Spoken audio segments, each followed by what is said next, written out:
अस्सलामुअलैकुम वरहमतुल्लाहि ताला बरकातुहू। साथियों, मैं हसन रज़ा आपके अपने ही यूट्यूब चैनल हसन मिसवाही पर खुशामदीद करता हूँ।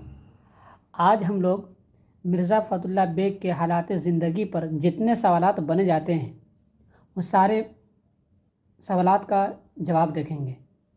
इससे पहले मैंने मिर्ज़ा फ़थुल्लाह बेग के बारे में जितने सारे किताब में चीज़ें लिखी हुई है और जिससे इम्पोर्टेंट क्वेश्चन बनते हैं वो मैंने वहाँ पर थ्योरी की तरह पढ़ा दिया था। आज उसके हम क्वेश्चन आंसर करने वाले हैं। तो चलिए बगैर देरी करते हुए अपने टॉपिक पर आते हैं और हर एक क्वेश्चन को आप अच्छी तरह से देखेंगे, इंशाल्लाह पूरी बात समझ में आ जाएगी। हालात फ़थुल्लाह बेग। तज़किरा निवेशियों के मुताबिक मिर्ज़ा फ़थुल्लाह बेग कब पैदा हुए? मैंने उसमें किताब में पढ़ाया था कि तज़किरा निवेशियों के मुताबिक मिर्ज़ा फ़थुल्लाह बेग की जो पैदाइश हुई थी 1883 में हुई थी। ठीक, तो वही सवाल यहाँ पर बना दिया हूँ। तज़किरा निवेशियों के मुताबिक मिर्ज़ा फ़थुल्लाह बेग कब पैदा हुए? तो तज़किरा निवेशियों के मुताबिक मिर्ज़ा फ़थुल्लाह बेग की जो पैदाइश हुई थी सितंबर 1883 में हुई थी। ठीक, ये पहला सवाल हो गया। अगर सवाल पूछे कि तज़किरा निवेशियों के मुताबिक कब पैदा हुई तो 1883 में। अब देखिए दूसरा सवाल, मिर्ज़ा फ़थुल्लाह बेग के मुताबिक खुद उनकी पैदाइश कब हुई? यानी इस सवाल का मतलब ये हुआ कि मिर्ज़ा फ़थुल्लाह बेग के कहने के मुताबिक उनकी पैदाइश कब हुई? तो खुद उनके मुताबिक जो उनकी पैदाइश हुई है अगस्त 1885 में हुई है। ठीक, दूसरा सवाल हो गया। तीसरा सवाल देखिए, मिर्ज़ा फ़थुल्लाह बेग की जाए पैदाइश कहाँ है? यानी ये सवाल ये पूछ रहा है कि मिर्ज़ा फ़थुल्लाह बेग कहाँ पैदा हुए? तो इसका जवाब है मिर्ज़ा फ़थुल्लाह बेग की जाए पैदाइश मोहल्ला चोरीवालान दिल्ली में। तो ऑप्शन में आपका रहेगा दिल्ली, इतना पूरा रहेगा नहीं लेकिन याद कर लेगा बेहतर रहेगा, मोहल्ला चोरीवालान दिल्ली। ऑप्शन में आपको सिर्फ दिल्ली रहेगा। ठीक है। चौथा देखिए, मिर्ज़ा फ़थुल्लाह बेग के वालिद का क्या नाम था? तो मिर्ज़ा फ़थुल्लाह बेग के वालिद का नाम मिर्ज़ा हशमतुल्लाह बेग।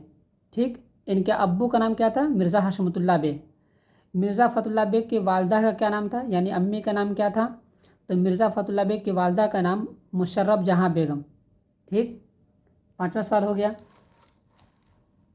छठे पाइए, मिर्ज़ा फ़थुल्लाह बेग की कितने साल के मिर्ज़ा फ़थुल्लाह बेग कितने साल, ये गलत है यहाँ पर, कितने रोज़ के थे कि उनके वालदा का इंतकाल हो गया? यानी मिर्ज़ा फ़थुल्लाह बेग कितने दिन के थे कि उनके वालदा का इंतकाल यानी उसके अम्मी का इंतकाल हो गया? तो इसका जवाब है मिर्ज़ा फ़थुल्लाह बेग सिर्फ 10 रोज़ के थे कि उनके वालदा का इंतकाल हो गया। यानी सिर्फ 10 दिन के थे ये मिर्ज़ा फ़थुल्लाह बेग, तो इसके अम्मी का इंतकाल हो गया।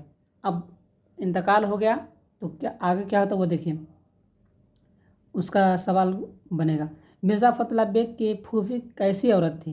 यानी इसकी जो फूफी थी, जो वो फूफी जो उसको पाला पोसा था, इसके फूफी कैसी औरत थी?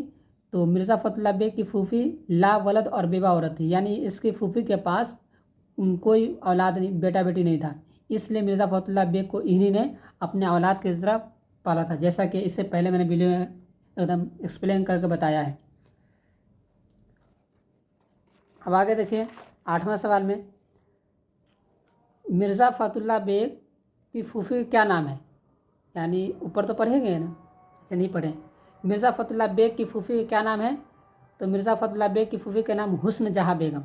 आप कन्फ्यूज़ मत होइएगा, इनके अम्मी का नाम क्या था? मुशर्रफ जहाँ बेगम। अम्मी का नाम, वालदा का नाम मुशर्रफ जहाँ बेगम और उसकी फूफी का नाम हुस्न जहाँ बेगम। ठीक है।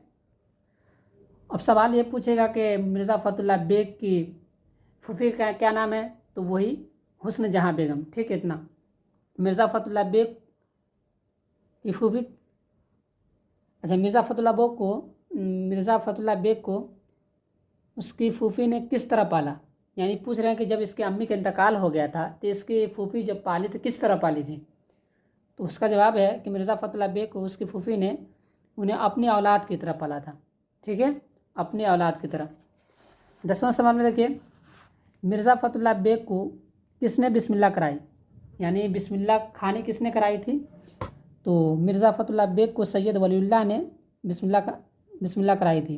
जो निज़ामुद्दीन औलिया जो दिल्ली में है, वहाँ पे एक मस्जिद है, उस मस्जिद में एक बुज़ुर्ग वाले नाम के बुज़ुर्ग रहते थे जिसका नाम था सैयद वलीउल्लाह। वही इनको बिस्मिल्लाह खानी कराई थी, यानी किसको? मिर्ज़ा फ़तहुल्लाह बेग को। तो ये 10 क्वेश्चन हो गए। अब आगे चलिए 11वां पर देखिए, मिर्ज़ा फ़तहुल्लाह बेग किस वली के दरगाह के मस्जिद में बिस्मिल्लाह कराई? अभी जो मैंने बताया, तो निज़ामुद्दीन औलिया के दरगाह के मस्जिद में बिस्मिल्लाह कराई। ठीक है। मिर्ज़ा फ़तहुल्लाह बेग किस मौलवी के यहाँ कलाम पाक पढ़ा? तो मिर्ज़ा फ़तहुल्लाह बेग मौलवी कमरुद्दीन से कलाम पाक पढ़ा। बिस्मिल्लाह किससे पढ़ा? तो सैयद वलीउल्लाह से। और कलाम पाक किससे पढ़ा? तो मौलवी कमरुद्दीन से। ठीक है, ये याद रखिएगा। 13वां सवाल में आइए, मिर्ज़ा फ़तहुल्लाह बेग कहाँ से एंट्रांस का इम्तिहान पास किया? तो Mirza Fatehullah Beg government high school Kashmiri Darwaza Delhi से एंट्रांस का इम्तिहान पास किया। ठीक। 14 देखिए, मिर्ज़ा फ़तहुल्लाह बेग कब हिंदू कॉलेज में दाखिला लिया? तो इसका जवाब है मिर्ज़ा फ़तहुल्लाह बेग 1901 में हिंदू कॉलेज में दाखिला लिया। ये सवाल वो सब है जो एग्ज़ाम में पूछे जाते हैं अक्सर। ठीक है, इसी एतबार से मैं बनाया हूँ। अगर इसका PDF वगैरह चाहिए तो मैसेज करके कमेंट में बोल दीजिएगा। ठीक। और आगे कहाँ, हाँ, मिर्ज़ा फ़तहुल्लाह बेग 1903 में किस कॉलेज से इंटरमीडिएट की सनद हासिल की? तो मिर्ज़ा फ़तहुल्लाह बेग 1903 में हिंदू कॉलेज से इंटरमीडिएट की सनद हासिल की। ठीक है। 16वां देखिए, मिर्ज़ा फ़तहुल्लाह बेग किस कॉलेज से BA किया? तो Mirza Fatehullah Beg Saint Stephen's College से BA किया। 17वां देखिए, मिर्ज़ा फ़तहुल्लाह बेग किस कॉलेज में MA के लिए दाखिला लिया लेकिन तालीम मुकम्मल ना कर सकी? तो सेंट स्टीफेंस कॉलेज में MA के लिए दाखिला लिया लेकिन तालीम मुकम्मल ना कर सके। मतलब ये हुआ कि इनके पास माली हालत अच्छी नहीं थी, जैसा कि मैंने किताब में पढ़ाया है। इसी वजह से वो पैसा वगैरह नहीं था तो आगे पढ़ाई नहीं कर पाए। 18वां देखिए, मिर्ज़ा फ़तहुल्लाह बेग किस वजह से MA की तालीम मुकम्मल ना कर सके? तो मिर्ज़ा फ़तहुल्लाह बेग माशी हालत, जो अभी मैंने बताया, माली हालत कमज़ोर होने की वजह से MA की तालीम मुकम्मल नहीं कर सके। यानी ऐसे ऐसे क्वेश्चन बना दिया हूँ कि आपको कहीं से पूछे तो आप जवाब दे सकते हैं आराम से। पूरे टॉपिक का क्वेश्चन बना दिया हूँ। 19वां देखिए, मिर्ज़ा फ़तहुल्लाह बेग किस किस खेल से दिलचस्पी रखते थे? तो उस किताब में लिखा हुआ है कि किन किन खेलों से वो दिलचस्पी रखते थे। तो Mirza Fatehullah Beg cricket, tennis, billiard, चौरस और शतरंज जैसे खेलों से दिलचस्पी रखते थे। ठीक है, जैसा है किताब में है। 20वां है, मिर्ज़ा फ़तहुल्लाह बेग तलाश मास के सिलसिले में कहाँ आए? तो मिर्ज़ा फ़तहुल्लाह बेग तलाश मास के सिलसिले में हैदराबाद आए। ठीक है, हैदराबाद आए। अब आगे देखिए 21वां देखिए, मिर्ज़ा फ़तहुल्लाह बेग अंग्रेज़ी के मौल्लिम कहाँ बनाए गए? तो मिर्ज़ा फ़तहुल्लाह बेग हैदराबाद में अंग्रेज़ी के मौल्लिम बनाए गए। ठीक है। मिर्ज़ा फ़तहुल्लाह बेग कब हाई कोर्ट में मुतरजिम मुकर्रर हुए? तो मिर्ज़ा फ़तहुल्लाह बेग 1908 में हाई कोर्ट में मुतरजिम मुकर्रर हुए। ठीक है। और कोई क्वेश्चन समझ में नहीं आ रहा हो या कहीं पर लिखा हो नहीं समझ में आ रहा हो तो कमेंट में बताइएगा, मैं उसका जवाब दे दूंगा। सिर्फ इतना ना बताइएगा, क्वेश्चन नंबर 22 या क्वेश्चन नंबर 23 ऐसे बता दीजिएगा जो क्वेश्चन ना समझ में आए। हाँ, आगे देखिए 23 का, मिर्ज़ा फ़तहुल्लाह बेग कब जुडिशल इम्तिहान पास किया? तो मिर्ज़ा फ़तहुल्लाह बेग 1910 में जुडिशल इम्तिहान पास किया। कब? 1910 में। Mirza Fatehullah bag high court के इंस्पेक्टिंग अफसर कब बने? तो इसका जवाब मिर्ज़ा फ़तहुल्लाह बेग 1939 में हाई कोर्ट के इंस्पेक्टिंग अफसर बने। 25वां देखिए, Mirza Fatehullah bag high court के इंस्पेक्टिंग अफसर से कब सबकदोश हुए, यानी कब रिटायर हुए? तो Mirza Fatehullah bag high court के इंस्पेक्टिंग अफसर से 1942 में सबकदोश हुए। 1939 में अफसर बने 1939 में, और उसके 3 साल के बाद क्या हुए? रिटायर हो गए। मिर्ज़ा फ़तहुल्लाह बेग की शादी कब हुई? तो मिर्ज़ा फ़तहुल्लाह बेग की शादी अगस्त 1908 में हुई थी। ठीक है, अगस्त 1908 में इसकी शादी हुई थी मिर्ज़ा फ़तहुल्लाह बेग की। मिर्ज़ा फ़तहुल्लाह बेग की शादी किससे हुई? अब शादी कब हुई? तो 1908 में हुई, लेकिन किससे हुई वह सवाल पूछ रहे हैं। तो मिर्ज़ा फ़तहुल्लाह बेग की शादी उनके चाचा साजिद बेग की लड़की नसीमा सुल्ताना से हुई। ठीक है, यानी इनके चाचा ही की बेटी से इनकी शादी हुई थी जिसका नाम था नसीमा सुल्ताना। अब आगे देखिए, मिर्ज़ा फ़खरुल्लाह बेग की दूसरी शादी किससे हुई? पहली शादी तो नसीमा सुल्ताना से हो गई, ये बात ख़त्म। अब दूसरी शादी किससे हुई? तो मिर्ज़ा फ़खरुल्लाह बेग की दूसरी शादी हमीदा सुल्ताना से हुई। हमीदा सुल्ताना कौन है? तो नसीमा सुल्ताना की छोटी बहन है। नसीमा सुल्ताना के इंतकाल के बाद जब इंतकाल कर गई है नसीमा सुल्ताना, तो मिर्ज़ा फ़खरुल्लाह बेग ने इसकी बहन से ही हमीदा सुल्ताना से शादी कर लिया। ठीक। मिर्ज़ा फ़खरुल्लाह बेग की शोहरत के असल दारोमदार किस पर मुनहसर है? यानी ये सवाल पूछना ये चाह रहा है कि मिर्ज़ा फ़खरुल्लाह बेग ऐसे मशहूर कैसे हो गए, वो इतना जो लोग इनकी किताबों में इनका नाम आता है कैसे हो गया ये?